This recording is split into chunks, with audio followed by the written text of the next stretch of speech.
എൻ്റെ വീട്ടിൽ എൻ്റെ മുറ്റത്തൊരു ചെറിയ കുളമുണ്ട്, വളരെ ചെറിയ കുളമാണ്. പക്ഷെ അതിൻ്റെ അകത്ത് ആമ്പലും താമരയൊക്കെ ഉണ്ട്. ഞാൻ അതിൻ്റെ അകത്ത് ഇടയ്ക്ക് ഈ മീനിനെ കൊണ്ടിടാറുണ്ട്. അതിൻ്റെ അകത്ത് കൊച്ചു മീനുകളുണ്ട്, ഗപ്പി മീനുകളുണ്ട്, അത് കുഴപ്പമില്ല. എന്നാൽ ഈ വലിയ മീനിൻ്റെ കുഞ്ഞുങ്ങളെ കൊണ്ടിടും. പക്ഷേ 2-3 മാസം കഴിയുമ്പോഴും അത് വളരും. പക്ഷേ അതിനെന്ത് സംഭവിക്കും നിങ്ങൾക്കറിയാം. അതിൻ്റെ വളർച്ച ഒരിക്കലും പൂർണ്ണമാകില്ല. അതിൻ്റെ വലിയ കുളമാണെങ്കിൽ മീന് വലുതായിട്ട് വരും, ചെറിയ കുളമാണെങ്കിൽ മീനിന് വലിപ്പം കുറവായിരിക്കും. നിങ്ങൾക്കത് അറിയാമത്. ഇതുപോലെയാണ് നമ്മുടെ എല്ലാ കാര്യങ്ങളും. നമ്മുടെ ചുറ്റുമുള്ള സ്പേസ് വിശാലമാണെങ്കിൽ നമ്മുടെ ചിന്തകളും നമ്മുടെ കമ്മ്യൂണിക്കേഷനും വിശാലമാകും. അതിനെ റെസ്ട്രിക്റ്റ് ചെയ്താൽ അതനുസരിച്ച് അത് സങ്കുചിതമായി പോകും. ഇപ്പം നമ്മൾ ഈ കാണുന്ന TV, സോഷ്യൽ മീഡിയയിൽ നിങ്ങൾ കാണുന്ന ചിത്രങ്ങൾ, ഇതിനെല്ലാമുള്ള പ്രശ്നം അതൊരു ഇംഗ്ലീഷിൽ ടണൽ വിഷൻ എന്ന് വേണേൽ പറയാം. Tunnel vision. ടണലിൻ്റെ അകത്തോട്ട് നമ്മൾ നോക്കിയാൽ അതിൻ്റെ ഓപ്പണിങ്ങിൽ കാണുന്നത് മാത്രമേ നമുക്ക് കാണാൻ സാധിക്കുകയുള്ളൂ. അപ്പം മീഡിയ ഈസ് വെരി ഗുഡ്. പക്ഷേ മീഡിയ ഇതിനെ restricting human creativity and human vision. നമ്മൾ ഇംഗ്ലീഷിൽ പനോറമ എന്ന് പറയുന്ന ഒരു വാക്കുകൊണ്ട് നിങ്ങൾക്കറിയാം. ഗ്രീക്ക് ഭാഷയിൽ പാൻ റാമ എന്ന് പറഞ്ഞാൽ ഓൾ സീയിങ് എന്നാണ് അതിൻ്റെ അർത്ഥം. എല്ലാം കാണുന്നതാണ് പനോരമ. അപ്പോൾ നമ്മുടെ ക്യാമറയിലൊക്കെ ഇപ്പോഴേ അറിയാമല്ലോ, ഫോട്ടോ എടുക്കുമ്പം പനോരമിക് മോഡുണ്ട്. അന്നേരം it gives us a very broad frame. അല്ലാതെ നമുക്ക് കാണാം സൂം ചെയ്ത് വളരെ ചെറിയ ഒരു സ്പേസ് നമുക്ക് കാണാനായിട്ട് സാധിക്കും. ഇത് തമ്മിലുള്ള വ്യത്യാസം നമ്മൾ തിരിച്ചറിയാം. We are human beings and we are creative beings. So we can use tunnel vision, we can use restricted frames, but we need a broader vision and ever broadening vision. നമുക്ക് മാത്രമേ ഈ ഹൊറൈസൺ എന്ന് പറയുന്ന കാര്യം മനസ്സിലാവുള്ളൂ. മറ്റ് മൃഗങ്ങൾക്കും പക്ഷികൾക്കും അവർക്ക് വേറെ തരത്തിലറിയാം. അത് നമ്മളറിയുന്നത് പോലെ അറിഞ്ഞൂടാ. ഹൊറൈസൺ എന്ന് പറയുന്നത് വാസ്തവത്തിലുണ്ടോ ഹൊറൈസൺ? ഈ ഞാൻ പണ്ട് 40 വർഷം മുമ്പ് എഴുതിയ ഒരു ചെറിയ സംഗതിയിൽ ഒരു കുട്ടി അച്ഛനോട് ചോദിക്കുകയാണ്, അച്ഛാ, ഈ ചക്രവാളം എന്ന് പറഞ്ഞാൽ എന്താണ്? ചക്രവാളം എന്ന് പറഞ്ഞാൽ ഇത് കാണുന്നതാണ്, അവിടെ ആകാശവും ഭൂമിയും തമ്മിൽ കൂട്ടിമുട്ടുന്നുണ്ടെന്നാണ് അച്ഛൻ കുട്ടിയോട് പറഞ്ഞത്. അപ്പോൾ കുട്ടി പറഞ്ഞു, അച്ഛാ, എനിക്കവിടെ പോകണം. അപ്പോൾ പക്ഷേ അച്ഛൻ പറഞ്ഞു, നിനക്ക് അവിടെ പോകാൻ സാധിക്കുകയില്ല. നീ അവിടെ ചെല്ലുമ്പം അത് പിന്നെയും മാറിപ്പോകും. അപ്പോൾ അച്ഛൻ പറഞ്ഞത് ശരിയാണോ? ആകാശവും ഭൂമിയും ഒരിക്കലും കൂട്ടിമുട്ടുന്നില്ല എന്നാണ് കുട്ടിയുടെ ചോദ്യം. അപ്പോൾ ഈ ചക്രവാളം എവർ റിസീഡിങ് ഹൊറൈസൺ നമ്മുടെ വലിയൊരു ക്രിയേറ്റീവ് എക്സ്പീരിയൻസ് ആയത്. നമ്മൾ ചക്രവാളം കണ്ടുകൊണ്ട് അവിടെ ചെന്നാൽ നമുക്ക് ആകാശത്തെ തൊടാം എന്ന് വിചാരിച്ച് ചെല്ലുമ്പോൾ അത് വീണ്ടും അകന്നു പോകും. എനിക്ക് തോന്നുന്നു നമ്മുടെ ടീച്ചിങ്ങിൽ പ്രധാനപ്പെട്ട ഒരു സംഗതി ഇതാണ്. We should open new Horizons for the സ്റ്റുഡൻസിന് മാത്രമല്ല, നമുക്കും പുതിയ ഹൊറൈസൺ കണ്ടെങ്കിലേ നമുക്കത് പറഞ്ഞു കൊടുക്കാനായിട്ട് സാധിക്കുകയുള്ളൂ. ഇപ്പം അച്ഛനിപ്പോൾ കയറി വന്നപ്പോൾ എന്നോട് ചോദിച്ചു എന്ത് വിഷയത്തെക്കുറിച്ച്. ഞാൻ പറഞ്ഞു, ഒരു വിഷയം എൻ്റെ മനസ്സിൽ പ്രത്യേകിച്ചില്ല. ടീച്ചേഴ്സാണെന്ന് കണ്ടപ്പം ഞാൻ അച്ഛനോട് പറഞ്ഞു, അങ്ങനെയാണെങ്കിൽ ഈ മൾട്ടിപ്പിൾ ഇൻ്റലിജൻസ് എന്ന് പറയുന്ന സംഗതിയെക്കുറിച്ച് ഒത്തിരി പഠനങ്ങളൊക്കെ നടക്കുന്നുണ്ട്. ഞാൻ കുറച്ചൊക്കെ അതിനെക്കുറിച്ച് താല്പര്യത്തോടെ വായിക്കുകയൊക്കെ ചെയ്തിട്ടുണ്ട്. വേണമെങ്കിൽ അതിനെക്കുറിച്ച് പറയാമെന്നാണ് സൂചിപ്പിച്ചത്. ഒരു പക്ഷേ നിങ്ങൾക്ക് പരിചയം കാണും ആ വിഷയം. 10-30 വർഷം മുൻപ് എഴുതിയ ഒരു പുസ്തകമാണ്. അത് ഇപ്പോഴും ഒത്തിരി എഡിഷൻസ് അതിനുണ്ടായി. ഹാർവർഡ് യൂണിവേഴ്സിറ്റിയിലെ സൈക്കോളജി ഒക്കെ പഠിപ്പിക്കുന്ന ഹോവർഡ് ഗാർഡ്നർ എന്ന് പറയുന്ന GARDNER, നമ്മുടെ സാധാരണ ഗാർഡനർ അല്ല, GARDNER, ഗാർഡ്നർ. അദ്ദേഹത്തിൻ്റെ ഒരു പുസ്തകമുണ്ട്, ഫ്രെയിംസ് ഓഫ് മൈൻഡ്, മനസ്സിൻ്റെ ചട്ടങ്ങൾ. അത് ഈ മൾട്ടിപ്പിൾ ഇൻ്റലിജൻസിനെ കുറിച്ചുള്ള തിയറിയാണ്.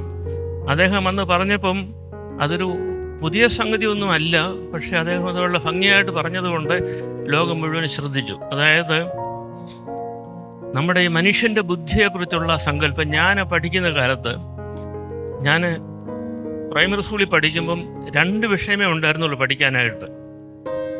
എൻ്റെ പ്രായത്തിലുള്ള ആരും ഇവിടെ ഒന്നും ഇല്ല, അതുകൊണ്ട് അതെനിക്ക് ഷെയർ ചെയ്യാൻ പറ്റുന്നില്ല. ഭാഷയും കണക്കും എല്ലാത്തിനും കൂടെയുള്ള ഉപകരണം ഒരു സ്ലേറ്റാണ്. ഭാഷയും അത് മുതൽ അത് പെൻസില് ഒടിഞ്ഞൊടിഞ്ഞു പോകും. ആ പെൻസിലാണ് ഞങ്ങളുടെ ബാർട്ടർ സിസ്റ്റം. നിങ്ങളെനിക്കൊരു നെല്ലിക്ക തന്നാൽ ഞാൻ എൻ്റെ പെൻസിലിൻ്റെ പകുതി ഒടിച്ച് നിങ്ങൾക്ക് തരും. നാളെ നിങ്ങൾ വേറൊരു സാധനം കൊണ്ട് ഞാൻ കുട്ടികൾ തമ്മിൽ ബാർട്ടർ സിസ്റ്റം ഉണ്ട് ഈ ക്ലാസ്സിൽ വെച്ച്. ഈ സ്ലേറ്റിലാണ് ഭാഷയും കണക്കും പഠിക്കുന്നത്. അപ്പം ഇപ്പം എനിക്കറിയാം പ്രൈമറി സ്കൂളിൽ ചെന്നാൽ എന്തെല്ലാം വിഷയങ്ങളാണ് കുട്ടികൾക്ക് പഠിക്കാനുള്ളത്. അപ്പോൾ അന്നത്തെ കാലത്ത് ഡെവലപ്പ് ചെയ്തതാണ് ഈ ഇൻ്റലിജൻസ് ക്വസ്റ്റ്യൻസ് എന്ന് പറയുന്ന സംഗതി. IQ എന്ന് പറഞ്ഞാൽ എല്ലാവർക്കും അറിയാം. അപ്പം അന്നൊരു ധാരണ ഉണ്ടായിരുന്നു സൈക്കോളജിസ്റ്റിൻ്റെയൊക്കെ ഇടയിൽ, മനുഷ്യൻ്റെ IQ നമുക്ക് അളക്കാൻ പറ്റും എന്നുള്ളതാണ്. അളക്കാനായിട്ട് 2 കാര്യങ്ങൾ അവർ ഉപയോഗിക്കുന്നത്. ഒന്ന് വെർബൽ ഇൻ്റലിജൻസ്, വാക്ക് ഉപയോഗിക്കാൻ, ഭാഷ ഉപയോഗിക്കാനുള്ള മനുഷ്യൻ്റെ കഴിവ്. മറ്റത് മാത്തമാറ്റിക്കൽ ഇൻ്റലിജൻസ് അല്ലെങ്കിൽ മാത്തമാറ്റിക്കൽ ലോജിക്കൽ ഇൻ്റലിജൻസ്, യുക്തിപൂർവം ചിന്തിക്കാനുള്ള കഴിവ്. ഇത് രണ്ടുമാണ് മനുഷ്യൻ്റെ ഇൻ്റലിജൻസ് എന്നാണ് ധരിച്ചുകൊണ്ടിരുന്നത്. പക്ഷേ നമുക്ക് ഇതിൻ്റെ ഫലമായിട്ട് എന്ത് പറ്റിയെന്ന് ചോദിച്ചാൽ, ഈ ക്ലാസ്സിൽ പ്രൈമറി ക്ലാസ്സിൽ തന്നെ വളരെയേറെ കുട്ടികളെ അധ്യാപകരെ മണ്ടന്മാരും മണ്ടികളുമെന്ന് ലേബൽ ചെയ്യും. കാരണം ഭാഷയ്ക്ക് അവർക്ക് ഒരു പുറകിലായിരിക്കും, മാത്തമാറ്റിക്സിനും ഒക്കെ അവർ 0 കിട്ടുന്നത്. അപ്പം മണ്ടൻ മണ്ടി എന്നുള്ള പേര് മാത്രമല്ല, ഇപ്പോൾ പറയുന്നവരെല്ലാം പരസ്യമായിട്ട് പറയും, നീ ഒരു മണ്ടനാണ്, മണ്ടിയാണ് എന്ന് പറയും. ഇവരുടെ പേരൻസിനോടും പറയും. നാട്ടിൻപുറത്ത് ഉള്ള ടീച്ചേഴ്സാണ്, ദൂരെ വരുന്നവരൊന്നുമല്ല. അപ്പം മിക്കവാറും അവരെയൊക്കെ കാണും പറയും, കുട്ടി മഹാമോശം, പഠിക്കാൻ തീരെ മോശം എന്ന് പറയും, മണ്ടനാണ്. അപ്പം ടീച്ചേഴ്സ് വളരെ ആദരപൂർവ്വം, പേരൻസ് ആദരപൂർവ്വം കേൾക്കും ടീച്ചേഴ്സ് പറയുന്നത്. അവരും തങ്ങളുടെ കുട്ടികൾ മണ്ടന്മാരും മണ്ടികളുമാണെന്ന് അവരും വിശ്വസിക്കും. ഇത് അന്നത്തെ IQ ടെസ്റ്റിനെ വെർബൽ ഇൻ്റലിജൻസും മാത്തമാറ്റിക്കൽ ലോജിക്കൽ ഇൻ്റലിജൻസുമാണ് നോക്കിക്കൊണ്ടിരുന്നത്. ഇപ്പം നിങ്ങൾക്ക് അതറിയാം, അതുകൊണ്ട് വലിയ പ്രയോജനമില്ല.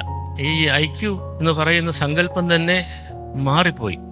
ഈ ക്ലാസ്സിൽ നിങ്ങൾ 90 പേരെ ബുദ്ധിയില്ലാത്തവരെന്ന് ലേബൽ ചെയ്തെങ്കിൽ അതിൽ നിന്നാണ് പിന്നെ വലിയ സംഗീതജ്ഞന്മാരും വളരെ ക്രിയേറ്റീവായിട്ട് ഡിസൈൻ ചെയ്യുന്ന ആർക്കിടെക്ട്സോ അല്ലെങ്കിൽ എഴുത്തുകാരോ ഒക്കെ ഉണ്ടാകുന്ന അതിൻ്റെ ആ ക്ലാസ്സിൽ നിന്നാണ്, മണ്ടികളിൽ നിന്നുമാണ്. അതിൻ്റെ അർത്ഥം എന്താ? ഹ്യൂമൻ ക്രിയേറ്റിവിറ്റി എന്ന് പറയുന്നതിനെ നമുക്ക് ഈ 2 ടെസ്റ്റ് കൊണ്ട് തളച്ചിടാനോ അളക്കാനോ സാധിക്കുകയില്ല. ഇങ്ങനെയുള്ള ചിന്തയിൽ നിന്നാണ് ഈ Howard Gardner multiple intelligence theory develop ചെയ്തത്. അദ്ദേഹത്തിന് 7-8 കാര്യങ്ങൾ അദ്ദേഹം പറയുന്നുണ്ട്. പിന്നെ അതിൻ്റെ എണ്ണം കൂട്ടിക്കൊണ്ടാണ് വരുന്നത്. അതിലൊന്ന് ഇപ്പം ആദ്യം പറഞ്ഞ സംഗതിയാണ് വെർബൽ ഇൻ്റലിജൻസ്. വാക്കുകൾ, ഭാഷ നന്നായിട്ട് ഉപയോഗിക്കാൻ സാധിക്കുന്ന ആളുകൾ, അവരാണ് പലപ്പോഴും പിന്നീട് രാഷ്ട്രീയ രംഗത്ത് പൊതുവേദികളിൽ പ്രസംഗിക്കുന്ന ആളുകൾ. ഭാഷ കൈകാര്യം ചെയ്യാൻ കഴിയുന്നവരാണ്. എല്ലാവരും അല്ല, ചില ആളുകൾ. നമ്മുടെ തന്നെ രാഷ്ട്രീയക്കാരെ നിങ്ങൾ നോക്കിയാൽ മതി. വേറെ ചിലർ മാത്തമാറ്റിക്കൽ ഇൻ്റലിജൻസ് ഉള്ളവരാണ്. അവരാണ് പിൽക്കാലത്ത് വലിയ സിദ്ധാന്തങ്ങളോ കണ്ട് ഫിസിക്സിലും മാത്തമാറ്റിക്സിലും ഒക്കെ വളരെ നന്നായിട്ട് വരുന്നവർ ആയിരിക്കാം.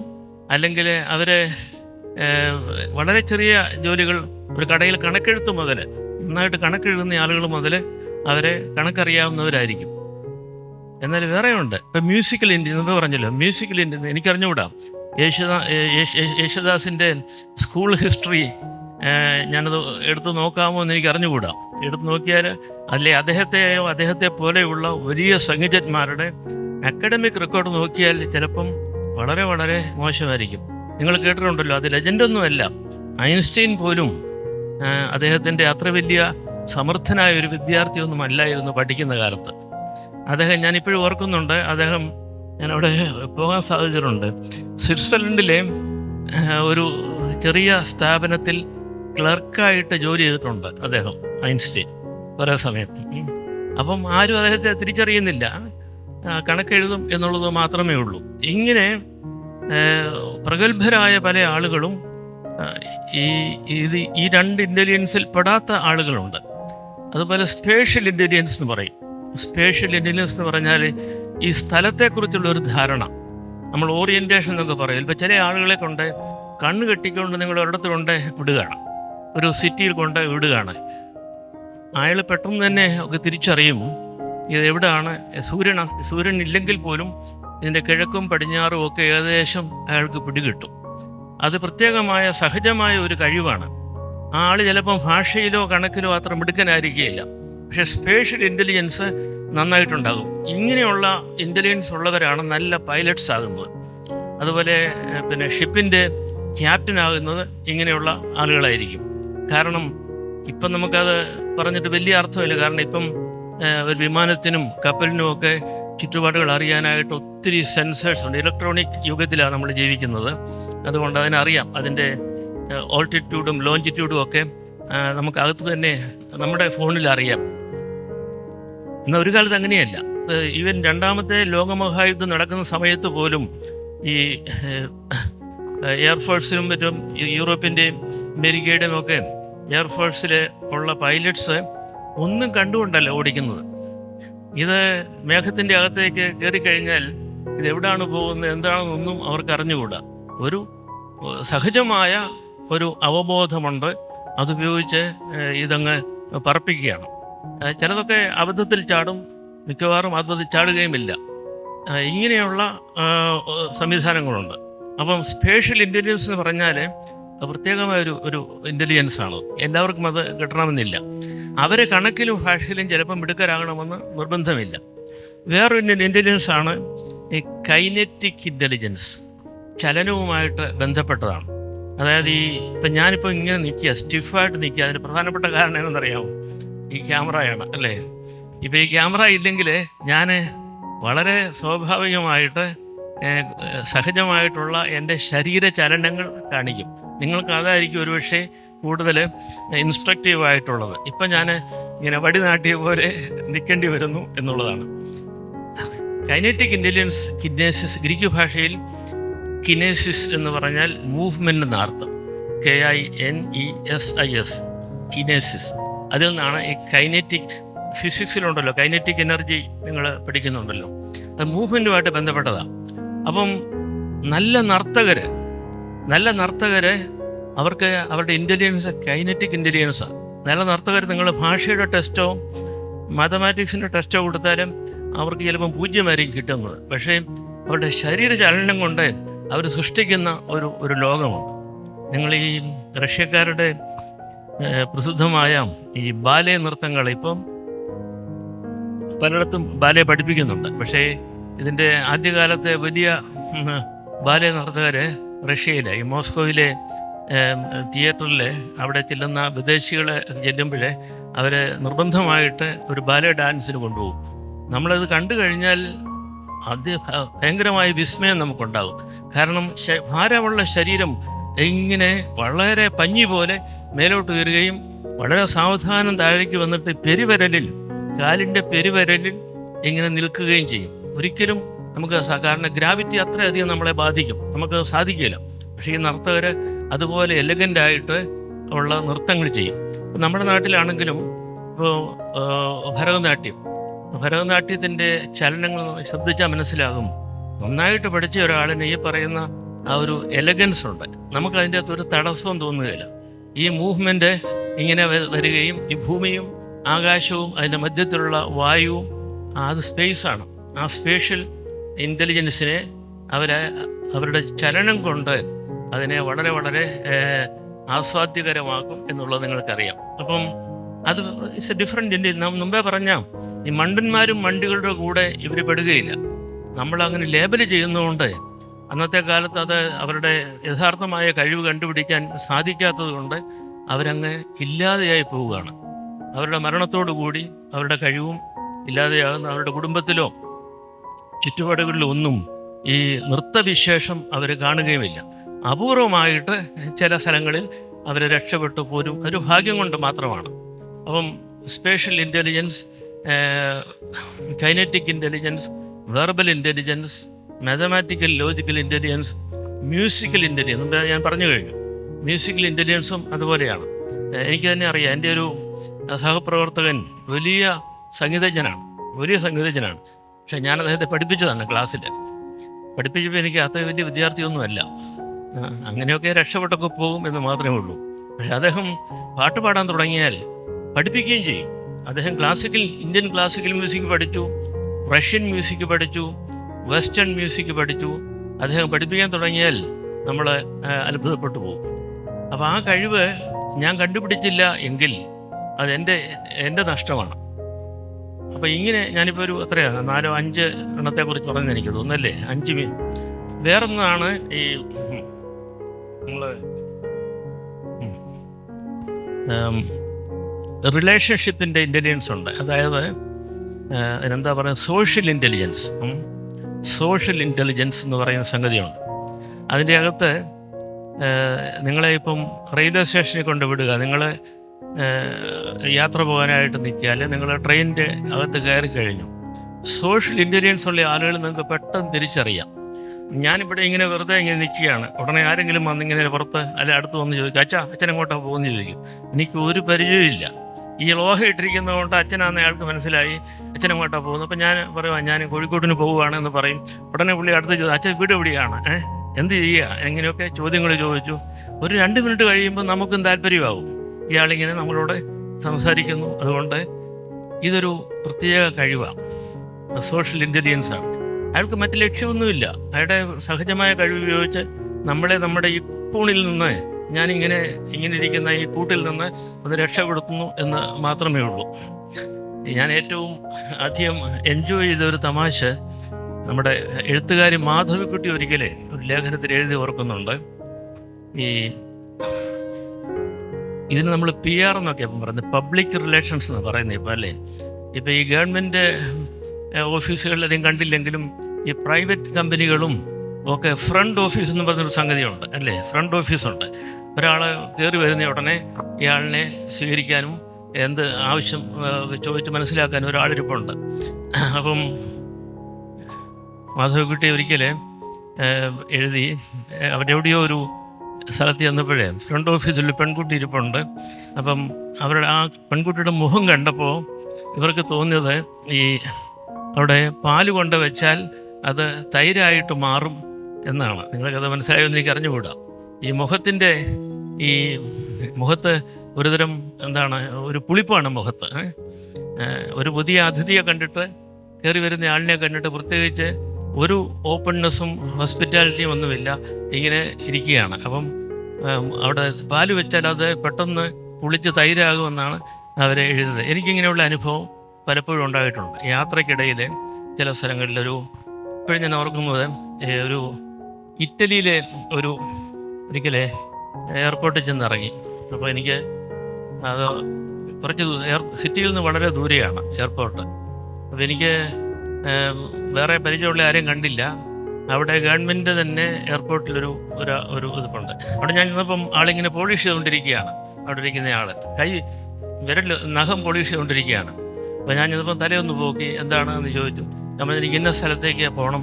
ഉടനെ ഒരു കൈ കൊണ്ട് ഒരു കടലാസിൽ ഇങ്ങോട്ട് പോകാനുള്ള ട്രെയിനിൻ്റെ നമ്പർ എഴുതി എൻ്റെ കയ്യിൽ നിന്ന് പിന്നെ ഇങ്ങനെ ചെയ്തുകൊണ്ടിരുന്നു. പക്ഷെ എനിക്ക് പിന്നെയും ചോദിക്കണം ചില സംശയങ്ങൾ, പക്ഷെ ഒരു തരത്തിലും ചോദിക്കാൻ സാധിക്കുകയില്ല. കാരണം ആളുടെ ജോലി നിർവഹിച്ചു എന്ന് മാത്രമേ ഉള്ളൂ. ഇതല്ല നമ്മൾ പ്രതീക്ഷിക്കുന്നത്. ഇറ്റാലിയൻ ഭാഷ നിങ്ങൾക്കറിയാം, വളരെ മ്യൂസിക്കലായിട്ടുള്ള ലാംഗ്വേജാണ്. അത് നന്നായിട്ട് പറഞ്ഞാൽ നമുക്ക് സന്തോഷം തോന്നും. അപ്പം നമ്മൾ പ്രതീക്ഷിക്കുന്നത് നമ്മളെ സ്വീകരിക്കും, നമുക്ക് പുതുതായിട്ട് വരുന്ന ഒരാളിന് എന്തെങ്കിലും സ്വീകാര്യമായ 2-3 കാര്യങ്ങൾ പറഞ്ഞു തരും എന്നാണ് പ്രതീക്ഷിക്കുന്നത്. അങ്ങനെയല്ല. അപ്പം ആളിനെ അല്ല അവിടെ ഇരുത്തേണ്ടത്. അതേസമയം വേറെ ആൾക്കാർ അവിടെ ഉണ്ട്. വന്നാൽ നല്ല ചിരിയോടുകൂടി പല ഭാഷകളിലൊക്കെ സംസാരിക്കുന്ന ആളുകൾ കാണും. അവരെയാണ് അവിടെ ഇരുത്തേണ്ടത്. അപ്പം ആ എംപ്ലോയ്മെൻറ്റിൽ പഴയ കാലത്ത് വെർബൽ ഇൻ്റലിജൻസും മാത്തമാറ്റിക്കൽ ഇൻ്റലിജൻസുമാണ് നോക്കുന്നതെങ്കിൽ ഇപ്പോൾ ഇതാ നോക്കേണ്ടത്. ഇവരെ എങ്ങനെയാണ് അവരുടെ സോഷ്യൽ ഇൻ്റലിജൻസ് എന്നുള്ളത്. പക്ഷേ ആ കാലഘട്ടം കഴിഞ്ഞു പോയി. ഞാൻ ഈ കഴിഞ്ഞിടെ അർമീനിയയിൽ പോയി. എയർപോർട്ടിൽ നിന്ന് ഞാൻ താമസിക്കേണ്ട സ്ഥലത്ത് ചെന്നപ്പോഴേ രാത്രി 12 മണി കഴിഞ്ഞു. അപ്പം ആരുമില്ല അവിടെ. ഞാൻ ചെന്ന കെട്ടിടത്തിൻ്റെ ഒക്കെ എനിക്ക് അഡ്രസ്സ് അറിയാമായിരുന്നു. ടാക്സിക്കാരൻ കൊണ്ട് അവിടെ നിർത്തി. ഞാൻ കയറി ചെന്നപ്പം അവിടെ കോൺസിയേർജ് എന്ന് പറയും, അതായത് അതിൻ്റെ അവിടെ ഇരിക്കുന്ന റിസപ്ഷനിസ്റ്റാണ്. അവരവരുടെ മുറിയിൽ നിന്ന് അവരുറങ്ങുമായിരുന്നു. മുറിയിൽ നിന്ന് ഇറങ്ങി വന്നു, ബെല്ലടിച്ചപ്പോഴേ ഇറങ്ങി വന്നപ്പോൾ അവർക്ക് എൻ്റെ ഭാഷ അറിഞ്ഞുകൂടാ, എനിക്ക് അവരുടെ ഭാഷ അറിഞ്ഞുകൂടാ. ഒരു പ്രശ്നവുമില്ല. അവരുടനെ അവരുടെ മൊബൈൽ എടുത്തിങ്ങനെ കാണിച്ചു, ഹലോ എന്ന് മൊബൈലിൽ കേട്ടു. ഡു യു സ്പീക്ക് ഇംഗ്ലീഷ് എന്ന് ഇതിൻ്റെ അകത്ത് അവരല്ല പറയുന്നത്, അവർക്ക് ഇംഗ്ലീഷ് അറിഞ്ഞുകൂടാ. ഞാൻ പറഞ്ഞു യെസ് ഐ സ്പീക്ക് ഇംഗ്ലീഷ്. ഉടനെ ഓക്കെ യുവർ നെയിം, ഞാൻ ഉടനെ പേര് പറഞ്ഞു. So your room is on the 3rd floor, number 54 എന്ന് പറഞ്ഞു. The keys on the door. ഇത് അവർ പറയുന്നില്ല, എന്നോട് പറഞ്ഞു കഴിഞ്ഞാൽ എല്ലാം ഫീഡ് ചെയ്തേക്കുന്നതിൻ്റെ അകത്ത്. സംഗതി വളരെ എളുപ്പമാണ്. റിസപ്ഷൻ നടന്നു കഴിഞ്ഞു, എൻ്റെ കാര്യം ശരിയായി, ബുദ്ധിമുട്ടൊന്നുമില്ല. എന്നാലും എനിക്കൊരു പ്രയാസമുണ്ട്. ഒരു പുതിയ രാജ്യത്ത് നമ്മൾ ചെല്ലുമ്പോഴേ ഇങ്ങനെ നമ്മളൊരു യന്ത്രം സ്വീകരിക്കുന്നതും ഒരാൾ നമ്മളോട് അത് പറഞ്ഞ് കാണിച്ചു തരുന്നതും തമ്മിൽ വലിയൊരു വ്യത്യാസമുണ്ട്. എനിവേ, ഇത് സോഷ്യൽ ഇൻ്റലിജൻസിൻ്റെ ഒരു ഭാഗമാണ്. PR എന്ന് പറയുന്നത് അത് 2 തരത്തിലുണ്ട്. ഇൻ്റർപേഴ്സണലും ഉണ്ട്, ഇൻട്രാപേഴ്സണലും ഉണ്ട്. ഇൻ്റർപേഴ്സണൽ എന്ന് പറയുമ്പോഴേ നമുക്ക് മറ്റ് ആളുകളോട് ഒരു സൊസൈറ്റിയിൽ നമ്മൾ ഇടപെടുന്നതാണ്. ഇൻട്രാപേഴ്സണലായിട്ടുള്ള ഇൻ്റലിജൻസ് ഉണ്ട്. അതായത് നമ്മുടെ ഉള്ളിൽ തന്നെ നമുക്ക് ഒന്നിലധികം ഇൻ്റലിജൻസ് ഉണ്ട്. അത് തമ്മിൽ ബന്ധപ്പെടുത്താനായിട്ട് സാധിക്കും. പിന്നെ അതെല്ലാം കഴിഞ്ഞപ്പോഴത്തേക്ക് കുറേ പേര് പറഞ്ഞു സ്പിരിച്വൽ ഇൻ്റലിജൻസ് എന്ന് പറഞ്ഞൊരു സംഗതി ഉണ്ടെന്ന് പറഞ്ഞു. Spiritual intelligence. അപ്പോൾ അയാളതും കൂടെ ചേർത്തു. പിന്നെ അത് കഴിഞ്ഞപ്പോൾ വേറൊരാളൊരു പുസ്തകം എഴുതി ഇമോഷണൽ ഇൻ്റലിജൻസ് എന്ന് പറയുന്നത്. ഇപ്പം നിങ്ങൾ ഈ ബുക്ക് ഷോപ്പൊക്കെ ചെന്ന ആ പുസ്തകങ്ങൾ ഒത്തിരി വർഷങ്ങളായി എഴുതിയിട്ട് കേട്ടോ. ബുക്ക് ഷോപ്പിൽ കാണുന്ന പുസ്തകം ഇമോഷണൽ ഇൻ്റലിജൻസിൻ്റെയാണ്. അത് വളരെ പ്രധാനപ്പെട്ടതാണ്. EQ, IQ അല്ല, ഇൻ്റലിജൻസ് ക്വോഷ്യൻ്റ് അല്ല, ഇമോഷണൽ ക്വോഷ്യൻ്റാണ് EQ. ഇങ്ങനെ ഇപ്പം അതിന് എണ്ണം കൃത്യമായിട്ടൊന്നും നിശ്ചയിച്ചിട്ടില്ല. അപ്പം ഈ നിറങ്ങൾ, ഡിസൈൻ, ഇതൊക്കെ ആർട്ടിസ്റ്റുകൾ, ആർക്കിടെക്ട്സ്, ഇതെല്ലാം അവർക്ക് ഉപയോഗിക്കാനായിട്ട് സാധിക്കും. ഞാനിപ്പോൾ ഇത്രയും പെട്ടെന്ന് ഒന്നും തയ്യാറാകാതെ പറഞ്ഞതാണ്. ഞാനിവിടെ നിർത്തുകയാണ്. ഞാൻ 2 കാര്യങ്ങളാണ് എനിക്ക് പറയാനുള്ളത്. ഒന്ന്, നമ്മൾ തന്നെ നമ്മുടെ ഇൻ്റലിജൻസ് കണ്ടെത്തണം. ഒരു ഇൻ്റലിജൻസ് അല്ല നമുക്കുള്ളത്, ഒന്നിലധികം ഇൻ്റലിജൻസ് നമുക്കുണ്ട്. നമ്മളത് കണ്ടെത്തണം, അത് പ്രയോഗത്തിൽ വരുത്തണം. പിന്നെ നമ്മുടെ കുട്ടികളുമായിട്ട് നമ്മൾ ഇടപെടുമ്പോഴേ അത് സെൻസ് ചെയ്യാനുള്ള ഒരു കഴിവ് നമ്മൾ ഡെവലപ്പ് ചെയ്യണം. നമ്മൾ പഠിപ്പിക്കുന്ന സിലബസിൽ പറഞ്ഞിരിക്കുന്ന സംഗതികളും പാഠപുസ്തകത്തിലുള്ള സംഗതികളും ഒക്കെ കൃത്യമായിട്ട് എഴുതി തരികയാണെങ്കിൽ നമ്മൾ മാർക്ക് കൊടുക്കും. പക്ഷേ അതല്ലാത്ത ഇൻ്റലിജൻസ് ഉണ്ട്. മിക്കവാറും എൻ്റെ ഒരു അധ്യാപകൻ എന്ന നിലയ്ക്ക് ഞാൻ പറയാം, ഞാൻ ഒരു പരീക്ഷ ഇടുകയാണെങ്കിൽ ആ പരീക്ഷയ്ക്ക് ഞാൻ പറഞ്ഞ സംഗതികളെല്ലാം എഴുതി വെച്ച ആളുകൾക്ക് മാർക്ക് കൊടുക്കും നന്നായിട്ട്. പക്ഷെ എനിക്കറിയാൻ പാടില്ലാത്ത എന്തെങ്കിലും ഒരു കാര്യം ഒരു പുസ്തകം വായിച്ചിട്ട് അവിടെ ഒരു വാക്കെങ്കിലും എഴുതിയാൽ 2 മാർക്ക് കൂടെ ഞാൻ കൂടുതൽ കൊടുക്കും. കാരണം I am learning from my students. അതാണ് കഴിവെന്ന് പറയുന്നത്, ക്രിയേറ്റിവിറ്റി എന്ന് പറയുന്നത്. അപ്പോൾ അങ്ങനെ നമ്മൾ ഇൻ്റലിജൻസിനെ അതിൻ്റെ ബ്രോഡ് ഫ്രെയിമിൽ നമ്മൾ കണ്ടെത്തണം. ഞാൻ ആദ്യം പറഞ്ഞ ഉദാഹരണം നിങ്ങൾ ഓർക്കുന്നുണ്ടല്ലോ, കൊച്ചു കുളത്തിൽ വലിയ മീനിൻ്റെ കുഞ്ഞിനെ കൊണ്ടിട്ടാലും അത് വളരുകയില്ല. കുറച്ച് വളരും, പക്ഷേ വലുപ്പം വെക്കുകയില്ല. അതുകൊണ്ട് ഇൻ്റലിജൻസിൻ്റെ ആ ഒരു ഹൊറൈസൺ എന്ന് പറയുന്നത് നമ്മൾ പുഷ് ചെയ്യണം. അത് വിശാലമാക്കി നമുക്ക് വിശാലമാകണം, അതുപോലെ കുട്ടികൾക്കും വിശാലമാണ്. ഇപ്പോൾ ഈ ഇൻ്റർനെറ്റ് വന്നതിന് ശേഷം അവിടെ വലിയൊരു അഡ്വാൻറ്റേജ്, ഇപ്പോൾ എൻ്റെ പ്രായത്തിലുള്ള ഒരാളിന് വലിയൊരു അഡ്വാൻറ്റേജാണ്. I enjoy it and I practice it every day. നമ്മളൊരു പുസ്തകം വായിച്ചു വരുമ്പോഴേ നമുക്കറിയാൻ പാടില്ലാത്ത, ഇപ്പം മലയാളത്തിലോ ഇംഗ്ലീഷിലോ നമുക്കറിയാൻ പാടില്ലാത്തൊരു വാക്ക് വന്നാൽ എന്താ നമ്മളൊക്കെ ചെയ്തുകൊണ്ടിരുന്നത്? ഞാൻ എഴുന്നേറ്റ് പോയി വലിയ തടിയനായ ഡിക്ഷണറി എടുത്തിട്ട് തുറന്ന് നോക്കണം. ഇംഗ്ലീഷ് ഡിക്ഷണറി തുറന്നാൽ കണ്ടുപിടിക്കാൻ എളുപ്പമുണ്ട്. പക്ഷേ മലയാളം ഡിക്ഷണറി തുറന്നാൽ ഈ അക്ഷരമാല 1051 മറ്റൊക്കെ ഉണ്ട്, അതിൻ്റെ ഓർഡർ കണ്ടുപിടിക്കാൻ വലിയ പ്രയാസമാണ് വാക്കുകൾ. പക്ഷേ ഇപ്പം വളരെ എളുപ്പമാണ്. ഞാൻ വരുമ്പോൾ ഉടനെ ഞാനത് വേർഡ് സെലക്ട് ചെയ്തു, ഉടനെ ലുക്കപ്പ്, എനിക്കതിൻ്റെ അർത്ഥം കിട്ടി. കൂടുതൽ വേണമെങ്കിൽ അവിടെ തന്നെ അതിൻ്റെ എറ്റിമോളജിയും അതിൻ്റെ നിരുക്തിയെല്ലാം നമുക്ക് കണ്ടുപിടിക്കാനായിട്ട് സാധിക്കും. വലിയ സൗകര്യമാണ് എനിക്ക്. അതുകൊണ്ട് എന്താ പറ്റുമെന്ന് ചോദിച്ചാൽ ഞാൻ അവഗണിക്കുന്നില്ല. ഒരു പുതിയ വാക്ക് വന്നാൽ അന്നേരം തന്നെ അതൊക്കെ പഠിക്കും. അപ്പോൾ ഇപ്പം നിങ്ങൾ വിചാരിക്കും ഈ പ്രായത്തിൽ ഇനി എന്തിനാണ് പഠിക്കുന്നത്, എന്താ പഠിക്കാനാ, ഇങ്ങനെയൊക്കെ വേണം നിങ്ങൾ ചോദിക്കാം. പക്ഷേ I tell you frankly, sincerely, that I learn at least 3 words every day. എനിക്കറിയാവുന്ന ഭാഷകളിൽ മലയാളത്തിലോ ഇംഗ്ലീഷിലോ മറ്റു ചില ഭാഷകളൊക്കെ പരിചയമുണ്ട്. അപ്പോൾ അത് വന്നു കഴിഞ്ഞാൽ ഞാൻ പഠിക്കും. അങ്ങനെ പഠിച്ചു കഴിയുമ്പം പിന്നെ നമുക്ക് നമ്മുടെ ചക്രവാളം വിശാലമാകുക. അതാ ഞാൻ പറഞ്ഞത്, യു പുഷ് ദ ഹൊറൈസൺ. അതിനെ വിശാലമാക്കി. നമ്മളെ കൊച്ചുകുട്ടി ചോദിച്ചതുപോലെ അവിടെ ചെന്നാൽ തൊടാമോ, അവിടെ ചെന്നാൽ തൊടാൻ സാധിക്കുകയില്ല എന്ന് കുട്ടികൾക്ക് മനസ്സിലാക്കി കൊടുക്കുമ്പോൾ അവരെ ലോകമാണ് കാണുന്നത്. നമ്മൾ അവിടെ വരെ യാത്ര ചെയ്യുമ്പം നമ്മുടെ ചുറ്റുപാടും കാണുന്ന ലോകം വിശാലമായ ലോകമാണ്. നമ്മുടെ അനുഭവജ്ഞാനം ഇത് വളരെ പ്രധാനപ്പെട്ടതാണ്. ഞാൻ ഈ മതിയായിരിക്കും അല്ലേ, ഒരു 3-4 മിനിറ്റോട് നിർത്താൻ. ഞാൻ ഈ സ്വിറ്റ്സർലൻഡിലെ ഇവിടെ ബോസെ ഇൻസ്റ്റിറ്റ്യൂട്ട് എന്ന് പറയുന്നൊരു സ്ഥലത്ത് ഞാൻ 4-5 വർഷം പഠിപ്പിച്ചു. അവിടെ ലോകത്തിൻ്റെ പല ഭാഗത്തു നിന്നുള്ള വിദ്യാർത്ഥികൾ, അമേരിക്ക മുതൽ ചൈന വരെയുള്ള സ്റ്റുഡൻസ്, ഒരു ഷോർട്ട് കോഴ്സാണ്, ഒരു 5 മാസത്തെ ഒരു കോഴ്സാണ് അതിന് വരുന്നത്. അപ്പം അവിടെ ബ്ലൂ ഏഞ്ചൽസ് എന്ന് പറഞ്ഞ കുറേ പെൺകുട്ടികളും ചുരുക്കമായിട്ട് ആൺകുട്ടികളും വരും.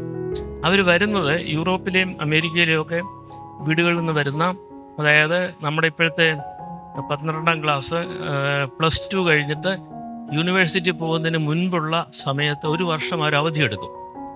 എന്നിട്ട് അവരുടെ, അത് പഴയ ഒരു സിസ്റ്റമാണ് യൂറോപ്പിൽ, between the university and the high school they take A year of leave.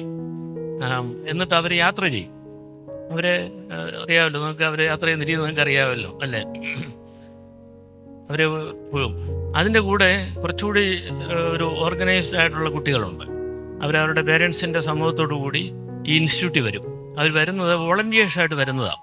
അപ്പോൾ ഒരു 5-8 പേരുണ്ട്. അവിടെ വന്നാൽ അവർക്ക് ഭക്ഷണം കൊടുക്കും, താമസിക്കാനുള്ള സൗകര്യം കൊടുക്കും, വേറെ ഒന്നുമില്ല. എന്തിനാ ഇവർ എന്ന് ചോദിച്ചാൽ അവിടുത്തെ ജോലികളെല്ലാം ചെയ്യണം. ടോയ്ലറ്റ് ക്ലീൻ ചെയ്യണം. ഇവർ സാമാന്യം നല്ല വീടുകളിൽ നിന്ന് വരുന്നവരാണ്, സൗകര്യമുള്ള വീടുകളിൽ നിന്ന് വരുന്ന കുഞ്ഞുങ്ങളാണ്. ടോയ്ലറ്റ് ക്ലീൻ ചെയ്യണം, അടുക്കളയിൽ കുക്ക് ചെയ്യാനായിട്ട് സഹായിക്കണം, ടേബിളിൽ സെർവ് ചെയ്യാൻ സഹായിക്കണം. ഇങ്ങനെ എന്താണോ അങ്ങനെയുള്ള ആവശ്യങ്ങൾ നമ്മൾ സാധാരണ ശമ്പളം കൊടുത്ത് ജോലിക്കാരെ ആക്കുന്ന പല ജോലികളും ഇവർ ചെയ്യും. ആ കൂടെ ഇവരെ ഞങ്ങളുടെ ദിവസമുള്ള ക്ലാസ്സിൻ്റെ ഷെഡ്യൂള് അവിടെ നോട്ടീസ് ബോർഡിലുണ്ട്. അപ്പോൾ അവർക്ക് താല്പര്യമുള്ള വിഷയം അവരും ചോദിക്കും, can I attend the class എന്ന് ചോദിക്കും. നമുക്ക് വലിയ സന്തോഷമാണ്. അങ്ങനെ ഒരു കുട്ടി അവിടെ വന്ന് ക്ലാസ്സിലിരിക്കുക. എന്ത് സംഭവിക്കുമെന്ന് ചോദിച്ചാൽ അവർ 1 വർഷം അവിടെ വർക്ക് ചെയ്ത് കഴിയുമ്പം അവരുടെ അനുഭവത്തിൻ്റെ ചക്രവാളം വളരെ അങ്ങ് വികസിക്കുകയാണ്.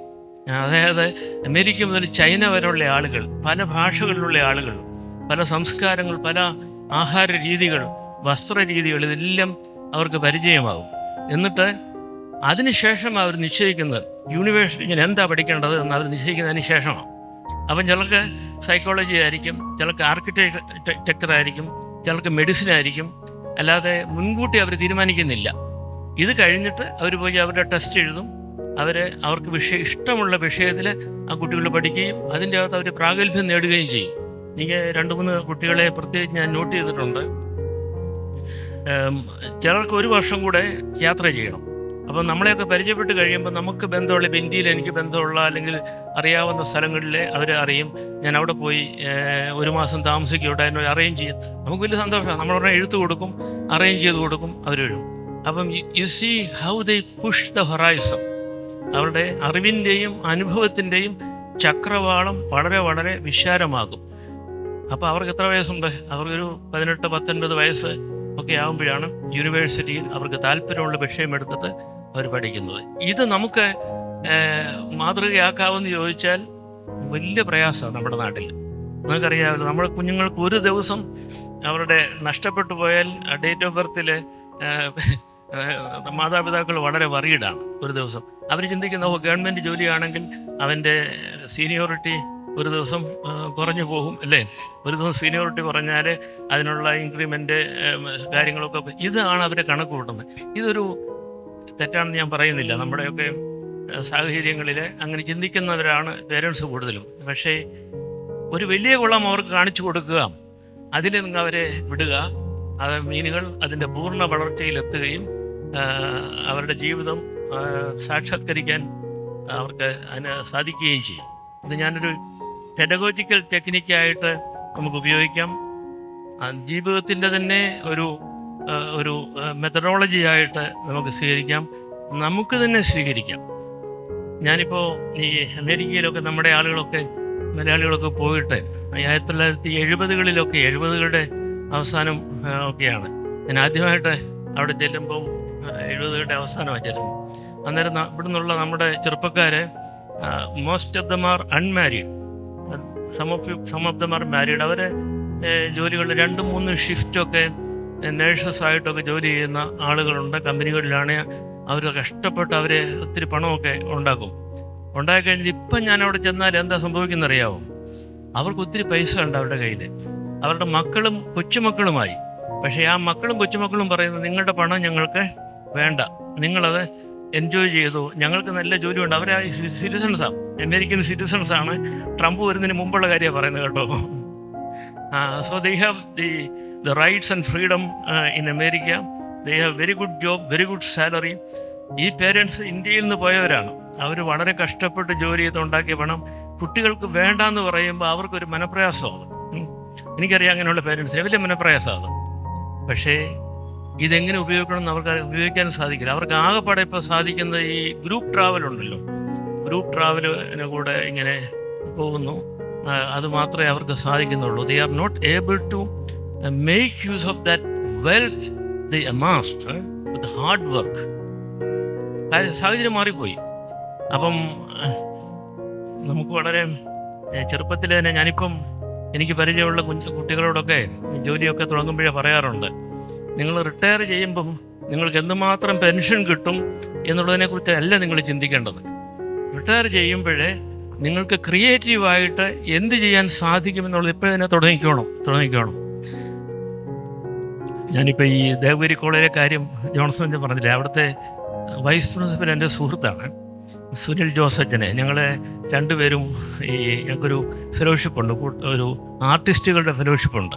അപ്പോൾ ഞങ്ങൾ പടം വരയ്ക്കാൻ ഒരുമിച്ച് കൂടും പലപ്പോഴും ഒക്കെ. അങ്ങനെയാണ് ഞാൻ അവിടെ വരാനായിട്ട് ഇപ്പോൾ കാരണമായത്. എന്നെ സംബന്ധിച്ച് ഞാൻ ചെറുപ്പത്തിൽ അല്പമൊക്കെ വരയ്ക്കുമായിരുന്നു. പക്ഷേ എന്നെ ആരും ആ കാര്യത്തിൽ പ്രോത്സാഹിപ്പിച്ചിട്ടില്ല ചിത്രം വരയ്ക്കാനായിട്ട്. എനിക്ക് കാര്യമായ ഒരു പരിശീലനം കഴിഞ്ഞു. ഞാൻ ചെയ്യുന്ന ജോലിയിൽ നിന്ന് റിട്ടയർ ചെയ്ത് കഴിഞ്ഞിട്ട് 65 വയസ്സ് കഴിഞ്ഞിട്ടാണ് ഞാൻ വീണ്ടും അതിലേക്ക് തിരിച്ചു. അതായത് നമ്മൾ സാധാരണ ഇംഗ്ലീഷിൽ പറയുന്നത് മൈ ഫസ്റ്റ് ലവ് എന്നൊക്കെ പറയുമല്ലോ എന്ന് പറഞ്ഞതുപോലെ ഇതിനോടായിരുന്നു എൻ്റെ പാഷൻ.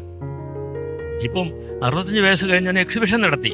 അത് കഴിഞ്ഞിട്ട് ഇപ്പോൾ പല ആളുകളും അതിലൂടെയാണ് എന്നെ മനസ്സിലാക്കുന്നത്, അറിയുന്നത്. അല്ലാതെ ഞാൻ ഇത്രയും നാളും പഠിച്ചതും പ്രവർത്തിച്ചതുമായ മേഖലയല്ല, പെട്ടെന്നുണ്ടായ ഒരു സംഗതിയാണ്. അതൊരു ക്രിയേറ്റീവ് ഓപ്പണിംഗ് ആണ്. I am very grateful to God for that. പക്ഷേ എന്നെ ചെറുപ്പത്തിലെ തന്നെ ആ വഴിക്ക് വിട്ടിരുന്നെങ്കിൽ ഒരുപക്ഷെ കുറച്ചുകൂടി എനിക്ക് നന്നായിട്ട് ഈ ലോകസേവനം ചെയ്യാൻ സാധിക്കുമായിരുന്നു. ഞാൻ ഇങ്ങനെ ചിന്തിക്കാറുണ്ട്. അതുകൊണ്ട് നിങ്ങളിപ്പോൾ ടീച്ചേഴ്സാണ്. So think of your age at 50, 60 or 65. അപ്പം നിങ്ങൾക്ക് ക്രിയേറ്റീവായിട്ട് എന്ത് ചെയ്യാൻ പറ്റും? ഇപ്പോഴേ ഞാൻ തുടങ്ങിക്കോണം, ഡെവലപ്മെൻറ്റ് തുടങ്ങിക്കോണം. ചുരുക്കം പറഞ്ഞാൽ we can be creative at any stage of life. 70, 80, 90 ഒക്കെ ആയിക്കോട്ടെ, നമുക്ക് ഒരു കുഴപ്പവുമില്ല. ചിലർ യോഗ ചെയ്യുന്ന ആൾക്കാരെ 90 വയസ്സിൽ യോഗ ചെയ്യുന്നവരെ നിങ്ങൾ കണ്ടിട്ടുണ്ടായിരിക്കും അല്ലേ? പടം വരയ്ക്കുന്നവർ, കവിത എഴുതുന്നവരെ കണ്ടിട്ടുണ്ട്. എവരിത്തിങ്. ഞാനിപ്പോഴും ആലോചിക്കും, നമ്മുടെ ഈ സച്ചിദാനന്ദൻ, പോയൽ സച്ചിദാനന്ദൻ, മാതൃഭൂമി ആഴ്ചപ്പതിപ്പ് മിക്കവാറും അദ്ദേഹത്തിൻ്റെ കവിത ഇപ്പോഴും ഉണ്ട്, നല്ല പരിചയമുണ്ട് എനിക്ക്. അങ്ങനെ അദ്ദേഹത്തിന് ഈ പ്രായത്തിൽ വീണ്ടും വീണ്ടും കവിത എഴുതാനായിട്ട് സാധിക്കുന്നുണ്ടല്ലോ എന്നുള്ളത് നമ്മളെ അത്ഭുതപ്പെടുത്തുന്നതാണ്. അതാണ് ക്രിയേറ്റിവിറ്റി. ഇത് ഓരോ രംഗത്ത് നമുക്ക് സാധിക്കുന്ന കാര്യമാണ്. നമുക്ക് കുട്ടികളിലേക്ക് അത് ട്രാൻസ്മിറ്റ് ചെയ്യാം. ഇത് ഞാനിപ്പോൾ കഴിഞ്ഞ ദിവസം ഒരു ചെറുപ്പക്കാരനായ ആർട്ടിസ്റ്റിനെ കണ്ടു. അദ്ദേഹത്തിൻ്റെ പടങ്ങൾ നല്ല വിലയ്ക്കൊക്കെ വിറ്റ് പോകുന്നുണ്ട്. ഒരു മീറ്റിംഗ് വെച്ച് അദ്ദേഹം പരസ്യമായിട്ട് പറഞ്ഞു, ഞാൻ എൻ്റെ വീട്ടിൽ വന്ന കാര്യം. എൻ്റെ വീട്ടിൽ വന്നപ്പോൾ അവിടെ ഇങ്ങനെ പ്രായമായ ഒരു വൈദികൻ ഇങ്ങനെ ഒത്തിരി പടങ്ങളൊക്കെ വരച്ച് വെച്ചിട്ടുണ്ട്. അത് കണ്ടപ്പം അദ്ദേഹത്തിൻ്റെ ഒരു പ്രചോദനമുണ്ടായി. എനിക്കും പടം വരയ്ക്കാൻ സാധിക്കുകയാണെങ്കിൽ അദ്ദേഹം പോയി പടം വരച്ചു. അപ്പം ഹീസ് എക്നോളജിങ് ഹിസ് ഇൻഡയറക്റ്റ് ഇൻഡക്റ്റഡ്നെസ്. ഞാൻ അറിഞ്ഞില്ലത്, ഞാൻ അദ്ദേഹത്തെ ഉപദേശിച്ചുമില്ല, ഞാൻ ഒന്നും പറഞ്ഞുമില്ല. പക്ഷേ ഇൻസ്പയർ ചെയ്തു എന്ന് പറഞ്ഞതുപോലെ നമ്മുടെ ചില ക്രിയേറ്റീവ് ഇമ്പൾസസ് നമുക്ക് നഷ്ടപ്പെടാതെ സൂക്ഷിക്കുകയാണെങ്കിൽ അത് കുട്ടികൾക്ക് അത് ക്രിയേറ്റീവ് ആയിരിക്കും. നിങ്ങൾ ഈ പഠിപ്പിക്കുന്ന പാഠം അവർ മറന്നു പോകും കേട്ടോ, അത് നോക്കണ്ട. പരീക്ഷ വരെ അവരെങ്ങനെയൊക്കെ കഷ്ടപ്പെടും, നമ്മളൊക്കെ അങ്ങനെയാണ്. പരീക്ഷ വരെ ഓർത്തിരിക്കും, പക്ഷേ അത് കഴിയുമ്പോൾ അവർ മറന്നു പോകും. വേറെ ചില ഇൻസ്പയറിങ് ജസ്റ്റേഴ്സ് ഉണ്ട്. അത് അവർ ഓർത്തിരിക്കുകയും ചെയ്യും. അവരുടെ ജീവിതകാലത്ത് അവരത് ഈ കഴിഞ്ഞ ദിവസം ഞാൻ അച്ഛനോട് ചോദിക്കുകയായിരുന്നു. 2 പക്ഷികളെ വരച്ചു. ഞാൻ അത് കാണിക്കാനിപ്പോൾ സാധിക്കുകയില്ല. വേണ്ട ഞാനത് പറഞ്ഞോളാം. അത് എൻ്റെ മൊബൈലിലുണ്ടത്. 2 ചെറിയ പക്ഷികളെ വരച്ചു. പക്ഷേ എൻ്റെ മുറ്റത്തെ ഒരു ഈ സപ്പോട്ട ചിക്കു മരത്തിൻ്റെ ഇലകൾക്കിടയിൽ കൊണ്ട് അതിനെ ഇങ്ങനെ വെച്ചിട്ട് പടമെടുത്തിട്ട് CMS കോളേജിൽ, കോട്ടയത്തെ CMS കോളേജ് ഞാൻ പഠിച്ചിരുന്ന കാലത്തെ അലുമിനായി ഗ്രൂപ്പിന് അയച്ചു കൊടുത്തു. അപ്പോൾ അവർ തമ്മിൽ വലിയ തർക്കം നടക്കുക. ഇത് ശരിയായ പക്ഷികളാണ്, ഇത് വരച്ച പടങ്ങളാണ് എന്നുള്ളത് 2 ഭാഗമായിട്ട് അവർ തർക്കി. ഞാനൊന്നും പറഞ്ഞു കൊടുത്തില്ല എന്താണെന്നുള്ളത്. പക്ഷേ ഒരാൾ പറഞ്ഞു ഇത് സൂം ചെയ്യുമ്പോൾ മനസ്സിലാവും ഈ അച്ഛൻ നമ്മളെ പറ്റിച്ചതാണ്, ഈ അച്ഛൻ പടം വരച്ചുകൊണ്ട് ശരിക്കുള്ള ഇലകളുടെ ഇടയ്ക്ക് വെച്ചതാണെന്ന്. അതാ വാസ്തവം. അതൊരു ഓപ്റ്റിക്കൽ ഇലൂഷനാണ്. പക്ഷേ അതെന്തിനുമില്ല വരച്ച് നിങ്ങൾ അറിയുമ്പോൾ നിങ്ങൾ അല്പപ്പെട്ടു പോകും. ഇവിടെ പറയുമെന്ന് എനിക്ക് അറിഞ്ഞുകൂടാ. ഞങ്ങളുടെ നാട്ടിലൊക്കെ ഈ തെങ്ങിൽ നിന്ന് താഴെ വീഴുന്നൊരു സാധനമുണ്ട്, കോഞ്ഞാട്ടം എന്ന് പറയും. അറിയാമല്ലോ അല്ലേ? ഈ തെങ്ങിൻ്റെ മുളയെ ആദ്യം പൊതിഞ്ഞു നിൽക്കുന്ന വളരെ, അത് താഴെ വീണാൽ 2-ാം ദിവസം അത് ഇല്ലാതാകും. അത് തീ കത്തിക്കാൻ ആരും ഉപയോഗിക്കുകയില്ല. അടുപ്പ് കൊണ്ട് വെച്ചാൽ അത് പെട്ടെന്ന് ആളി കത്തി അതങ്ങ് പോകും. അതുകൊണ്ട് മലയാളത്തിൽ പറയാറുണ്ട്, ഇയാളുടെ ജീവിതം വെറും കോഞ്ഞാട്ടാ. നിങ്ങൾ കേട്ടിട്ടുണ്ട്, താങ്ക് യു. ഇയാളുടെ ജീവിതം വെറും കോഞ്ഞാട്ടയാന്ന് പറയാറുണ്ട്. അപ്പോൾ എൻ്റെ മുറ്റത്തുള്ള തെങ്ങിൽ നിന്ന് താഴെ വീഴുന്ന ഈ കോഞ്ഞാട്ടയുടെ പുറത്ത് ഞാൻ വരച്ചതാണ്. അത് എങ്ങനെ വരയ്ക്കുമെന്ന് ചോദിച്ചാൽ നമ്മൾ പെട്ടെന്ന് പൊടിഞ്ഞു പോകും. അതുകൊണ്ട് അതിലൊരു ഫിക്സറുണ്ട്. ഫിക്സർ അടിച്ചിട്ട് അതിനെ ഉറപ്പിച്ചിട്ട് അതിനെ മുകളിൽ പെയിൻ്റ് അടിച്ച് കഴിയുമ്പോൾ പിന്നെ അതിൻ്റെ ഒരു ബലമുണ്ട്, അതിങ്ങനെ കാണാൻ. അപ്പം വെറും കോഞ്ഞാട്ട പക്ഷികളാണത്. വാസ്തവത്തിൽ ഒരർത്ഥവുമില്ലാത്ത വർത്ത്ലെസ് ആണ് ഈ കോഞ്ഞാട്ടം എന്ന് പറയുന്നത്. പക്ഷെ അതിന്മേൽ പടം വരച്ചിപ്പോൾ ഞാൻ ഒരു ലേലം വെക്കുകയാണെങ്കിൽ, ഞാനിത് വിൽക്കാൻ പോകുകയെന്ന് പറഞ്ഞാൽ എൻ്റെ ചില സമ്പന്നരായ സ്നേഹിതന്മാർ വന്നിട്ട് ചിലപ്പം ഒരു 5000 രൂപയ്ക്ക് അത് വാങ്ങിച്ചെന്നിരിക്കും. അപ്പം ഞാൻ കൊടുക്കുന്നില്ല കേട്ടോ. അതിന് വിലയുണ്ടായി. ഒന്നും വിലയില്ല എന്ന് പറയുന്ന ആളുകൾക്ക് നമുക്ക് വില കൊടുക്കാനായിട്ട് സാധിക്കും. നിങ്ങൾ മനസ്സിലാക്കണം, ഈ ലോകത്തിൽ ദൈവത്തിൻ്റെ ഈ സൃഷ്ടിയിൽ there is nothing which is useless and worthless. ഒന്നിനെക്കുറിച്ചും പറയരുത്. ഈ കോഞ്ഞാട്ട നല്ല ഉദാഹരണമാണ്. പിന്നെ ഈ മരം വെട്ടുമ്പോൾ ഇപ്പോൾ ഇലക്ട്രിക് വാൾ കൊണ്ടാണ് മരം വെട്ടുന്നത്. ചില ചീളുകൾ തെറിച്ചു പോകും. ആ തെറിച്ചു പോകുന്ന ചീളുകൾക്ക് നമ്മളൊരു രൂപം ആരോപിച്ച് അതിന്മേൽ പെയിൻറ്റ് ചെയ്യുക. അതിന്മേൽ പെയിൻറ്റ് ചെയ്താൽ, ഞാൻ മഹാത്മാഗാന്ധി യൂണിവേഴ്സിറ്റിയിൽ എനിക്കൊരു ചുമതലയുണ്ട്, ഒരു ചെയറിൻ്റെ ചുമതല. അപ്പോൾ അവിടെ ഗാന്ധി ഭവൻ്റെ നടുത്തളത്തിൽ നിന്ന 2 മരങ്ങൾ വെട്ടിക്കളഞ്ഞു. പിള്ളേർക്ക് വലിയ പ്രതിഷേധമായിരുന്നു. മരങ്ങൾ അവർ പറഞ്ഞ് ഇതിൻ്റെ വേര് കെട്ടിടത്തിൻ്റെ കീഴെ പോവും എന്നൊക്കെ പറഞ്ഞ്. അപ്പം ഇത് വെട്ടിക്കളഞ്ഞപ്പോൾ ഒരു വിദ്യാർത്ഥിക്ക് എന്നെ അറിയാവുന്ന ആളുണ്ടായിരുന്നു. അയാൾ കൊണ്ട് എനിക്ക് ഒരു ചീള് തന്നു മരത്തിൻ്റെ. അപ്പോൾ ആ ചീള് പ്രത്യേക ഒരു രൂപത്തില്ല, മഹാത്മാഗാന്ധിയുടെ തല പോലെ ഒരു വട്ടമുണ്ട് അതിൽ. അപ്പം ഞാനതിൽ മഹാത്മാഗാന്ധിയുടെ ഒരു പടം വരച്ചു. എന്നിട്ട് MG യൂണിവേഴ്സിറ്റിയുടെ എംബ്ലവും അതിൻ്റെ മുകളിൽ കൊടുത്തിട്ട് ഒക്ടോബർ 2-ാം തീയതി അവിടെ കൊണ്ട് അത് എക്സിബിറ്റ് ചെയ്തു. നല്ല വർക്കാണല്ലോ എന്നൊക്കെ അവർ പറഞ്ഞു. പക്ഷേ മരത്തിൻ്റെ ചീളാണ് അല്ലേ? അതിലൊരു മെസ്സേജുണ്ട്. ഈ മരം വെട്ടിയതിനോടുള്ള കുട്ടികളുടെ പ്രതിഷേധത്തെ നമ്മൾ ക്രിയേറ്റീവായിട്ട് പ്രൊട്ടസ്റ്റ് ചെയ്യുകയാണ്. അവിടെ വലിയ ബഹളമൊന്നും ഉണ്ടാക്കുന്നില്ല. പക്ഷേ എൻ്റെ പോയിന്റ് ഇതാണ്, there is nothing which is useless. ഒരു വ്യക്തിയെക്കുറിച്ച് നമ്മൾ ഒരിക്കലും പറയാൻ പാടില്ല. മണ്ടനെന്നോ മണ്ടിയെന്നോ ഉള്ള വാക്ക് നമ്മൾ ഒരിക്കലും ഉപയോഗിക്കാൻ പാടില്ല. Every human being, every little plant has A value. അതിനായി ഡീപ്പ് ഇക്കോളജി എന്ന് പറയുന്നൊരു സംഗതിയുണ്ട്. ഡീപ്പ് എക്കോളജി അറിയാം, പക്ഷെ നിങ്ങൾക്ക് ഡീപ്പ് എക്കോളജിയും പരിചയം കാണും. നിങ്ങൾക്ക് ഈ നോർവേയിലൊരു വലിയ പ്രൊഫസറുണ്ട്. അദ്ദേഹം അടുത്ത കാലത്താണ് മരിച്ചത്. അദ്ദേഹം ഈ ഒരു ഗാന്ധിയനായിരുന്നു. അപ്പോൾ ഈ നോർവേ, അതായത് സ്കാൻഡിനേവിയൻ രാജ്യമാണല്ലോ, അവിടുത്തെ യൂണിവേഴ്സിറ്റികളിലൊക്കെ ഗാന്ധിയൻ ഫിലോസഫി പ്രചരിപ്പിച്ച ആളും കൂടിയാണ് അദ്ദേഹം ഡീപ്പ് എക്കോളജി എന്നുള്ള വാക്കുണ്ടാക്കിയത്. അദ്ദേഹം പറയുന്നത് എല്ലാത്തിലും അതിൻ്റെ ഇൻഹറൻറ്റ് വാല്യൂ ഉണ്ട്. അതായത് ഇപ്പം ഞാൻ എന്താ പറയുന്നത്, ഞാൻ 2 എണ്ണം എടുത്തിട്ടാണ് ഇത് കൊള്ളും ഇത് കൊള്ളുകയില്ല. എന്തിനാ പറയുന്നത്? നിങ്ങളെനിക്ക് 2 പഴം തന്നു അല്ലേ, ഞാനൊരു പഴം നോക്കിയിട്ടോ ഇത് ചീഞ്ഞു പോയി കൊള്ളില്ല എന്ന് പറഞ്ഞു അല്ലേ, ഇത് കൊള്ളുമെന്ന് പറഞ്ഞു. എൻ്റെ ആവശ്യത്തിൻ്റെ അടിസ്ഥാനത്തിലാണ് ഞാൻ കൊള്ളാമോ കൊള്ളുകയില്ലയോ എന്ന് വേർതിരിക്കുന്നത് അല്ലേ. പക്ഷേ അതിൻ്റെ വാല്യൂ ഉണ്ട്. ഈ ചീഞ്ഞ പഴം അമൃതമായിട്ട് കഴിക്കുന്ന ചില ജീവജാലങ്ങളുണ്ട് അല്ലേ? എനിക്കിഷ്ടമില്ലായിരിക്കാം, പക്ഷേ അത് കൊടുത്തു കഴിഞ്ഞാൽ പക്ഷികൾ വന്ന് അത് സുഖമായിട്ട് തിന്നും, പുഴുക്കൾ വന്ന് തിന്നും അല്ലേ? ഒത്തിരി ബാക്ടീരിയ വന്ന് കഴിക്കും. അപ്പോൾ എൻ്റെ ജീവിതത്തിന് ആവശ്യമുള്ളത് മാത്രമേ നല്ലതാകുകയുള്ളൂ എന്നുള്ള തെറ്റായ ഒരു മാനദണ്ഡമാണ് നമ്മൾ വെച്ച് പുലർത്തുന്നത്. അത് പാടില്ല. Everything has its own value inherent. അത് ഡീപ്പ് എക്കോളജിയുടെ ഒരു പ്രിൻസിപ്പിൾ. ഞാനത് യാദൃശ്യമായിട്ട് പറഞ്ഞു എന്ന് മാത്രമേ ഉള്ളൂ. ചുരുക്കം പറഞ്ഞാൽ നമ്മുടെ ഇൻ്റലിജൻസിനെ കുറിച്ചുള്ള നമ്മുടെ സങ്കല്പങ്ങളെല്ലാം മാറ്റണം. റെസ്ട്രിക്റ്റഡ് ആയിട്ടുള്ള അല്ലെങ്കിൽ പ്രത്യേകമായ ചട്ടക്കൂടിനുള്ള ഇൻ്റലിജൻസ് എന്നുള്ള ആ സങ്കല്പം മാറ്റിയിട്ട് ഈ open up in our own lives, the lives of our students and children, and you will definitely reap a big fruitful harvest. Thank you.